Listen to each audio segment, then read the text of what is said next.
একটা ছোট গ্রামে থাকত রাহুল নামে এক গরিব ছেলে। সে পড়াশোনা করত গ্রামের স্কুলে আর অবসরে মায়ের সঙ্গে চাষের কাজে সাহায্য করত। একদিন সেই স্কুলেই শহর থেকে এল অনন্যা নামে এক বড়লোক পরিবারের মেয়ে।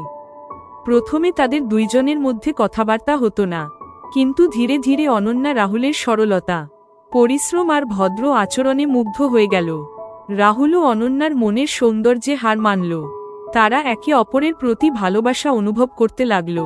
কিন্তু সমাজ তাদের সম্পর্ক মেনে নিল না, গরিব ছেলে আর বড়লোকের মেয়ে। এটা কখনো সম্ভব নয়, সবাই বলল। অনন্যা সাহস করে নিজের পরিবারকে বোঝালো যে ভালোবাসা টাকায় মাপা যায় না। রাহুল নিজের পরিশ্রমে চাকরি পেল আর নিজের যোগ্যতায় সমাজের চোখে সম্মান অর্জন করল। শেষমেশ দুই পরিবারই রাজি হল, আর তাদের প্রেম পূর্ণতা পেল। নৈতিক শিক্ষা: সত্যিকারের ভালোবাসা কখনো ধন সম্পদ দেখে জন্মায় না। ভালোবাসা জন্মায় সম্মান, বিশ্বাস ও আন্তরিকতায়। যদি মন সৎ হয়, তাহলে কোনো বাধাই চিরদিনের জন্য প্রেমকে থামাতে পারে না। লাল হার্ট।